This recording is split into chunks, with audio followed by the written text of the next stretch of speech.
Assalamualaikum warahmatullahi ta'ala wabarakatuh. Waalaikumsalam warahmatullahi wabarakatuh.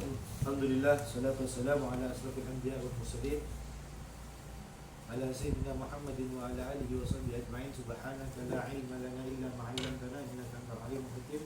Rabbi shrah li sadri wa yassir li amri wahlul 'uqdatam min lisani yafqahu qawli. Nawaitu ta'alluma wa ta'lima wa naf'a wal intifa' wal hasa ala tamassuk fi kitabillah wa sunnati rasulih wa dalalah ala al-huda wa ibtigha'a mardatihi wa qurbihi wa thawabihi subhanahu wa ta'ala. Alhamdulillah, puja-puji syukur kehadirat Allah Subhanahu wa taala yang senantiasa memberikan kita begitu banyak nikmatnya sampai tidak akan mungkin bisa kita hitung nikmat tersebut. Bagaimana yang Allah katakan, fa in ta'uddu nikmatallahi la tuhsuha. Seandainya kalian akan menghitung nikmat Allah, la tuhsuha, kalian tidak akan bisa, tidak akan mampu menghitung nikmat tersebut. Kenapa? Setiap kali kita menghitung, belum selesai kita menghitung, telah datang nikmat-nikmat yang baru. Belum sempat kita menghitung, telah datang nikmat-nikmat yang baru. Jadi tidak akan mungkin bisa dihitung nikmat tersebut. Apalagi pada saat ini, pada detik ini Allah memberikan kepada kita nikmat yang besar, nikmat yang agung, hadir istiqomah di majelis kita, rutinitas kita, berzikir kepada Allah, membaca kitabnya Allah, sekaligus mengkaji ilmunya Allah dan ilmunya Rasul Sallallahu Alaihi Wasallam, yang mana tidak akan datang ke tempat ini kecuali orang tersebut diampuni oleh Allah Subhanahu wa taala. Seandainya kita meninggal saat ini, dapat dipastikan kita semua akan diampuni dosa. Jika kita meninggal setelah ini, pulang dari sini, jika belum sempat bermaksiat, tetap kita dalam keadaan suci, bersih, diampuni dosanya oleh Allah Subhanahu wa taala.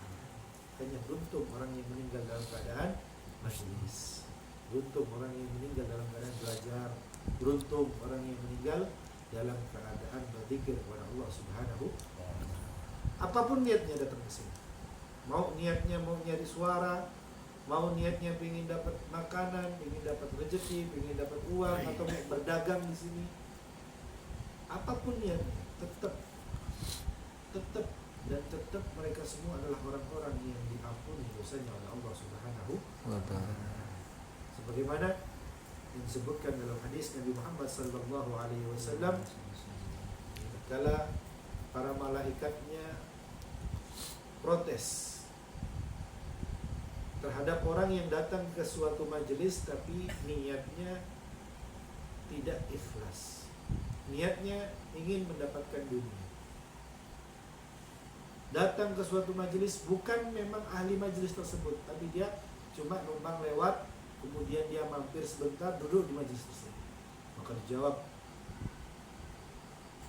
hum qaumun la yasqu jalisa.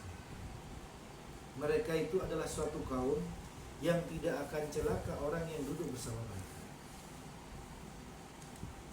Artinya apa? Kalau ada suatu majelis, siapapun yang ikut di dalamnya semuanya diampuni.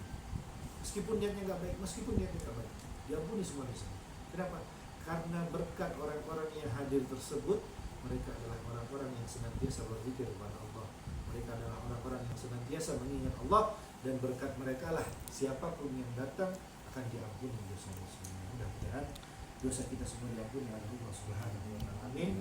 Ya Rabbal alamin. Salawat serta salam tak lupa kita aturkan pada Nabi kita Muhammad sallallahu alaihi wasallam, Nabi yang mengatakan ha ana laha.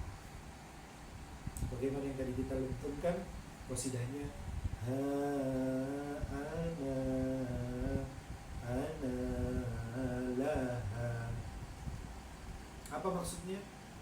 Maksudnya adalah tatkala nanti kita di padang mahsyar, semua orang, bahkan semua nabi tidak bisa memberikan pertolongan, tidak bisa memberikan syafaat, tapi Nabi kita Muhammad sallallahu alaihi wasallam mengatakan, aku yang bisa memberikan syafaat. Ana laha, aku yang punya hak untuk memberikan syafaat. Ana laha, aku berhak memberikan syafaat. Maka mari sama-sama kita perbanyak salawat kita. Usahakan setiap harinya minimal 1000. Kalau bisa 3 caranya terus membawa tasbih. Salawat sallallahu alaihi Muhammad sallallahu alaihi Muhammad. Insyaallah semakin banyak salawat yang kita baca, kita akan semakin dahulu mendapatkan apa yang dikatakan oleh Rasul, analah, aku yang berhak memberi syafaat. Karena tentu saja setiap orang beda kadar syafaatnya, beda waktu mendapatkan syafaatnya. Lalu siapa yang paling berhak, yang paling cepat, yang paling didahulukan dengan syafaat tersebut? Aulan nas bi syafaati yaumil qiyamah aksaruhum alayya shalah. Orang yang paling berhak mendapatkan syafaatku nanti di hari kiamat adalah yang paling banyak membaca sholat. Tergantung kita. Ingin dapat syafaat awal-awal, monggo perbanyak sholawatnya. Atau ingin dapat sholawat akhir-akhir, ingin dapat syafaat akhir-akhir. Atau naudzubillah malah nggak dapat syafaat. Karena sesungguhnya orang yang tidak bisa sholawat, tidak mau sholawat, enggan untuk berselawat, sesungguhnya bukan dia yang tidak mau, tapi Rasul Shallallahu Alaihi Wasallam yang tidak ingin mendengar namanya disebutkan di sisi Rasul Shallallahu Alaihi Wasallam. Tatkala ada orang berselawat, maka nama dia dan nama orang tuanya akan disebutkan kepada Rasul. Ya Rasulullah, umatmu Fulan bin Fulan mengucapkan salawat dan salam untukmu. Rasul Shallallahu Alaihi Wasallam mendengar namanya. Lalu kalau ada orang yang tidak mau, berarti memang Rasul yang tidak mau mendengar namanya. Bukan orang yang tidak mau, tapi Rasul yang tidak mau mendengar nama. Mudah-mudahan kita tergolong orang yang senantiasa bergerak bibirnya untuk berselawat, basah lisannya untuk berselawat, dan ingat hatinya untuk berselawat kepada Nabi Muhammad Sallallahu Alaihi Wasallam. Amin ya Rabbal Alamin.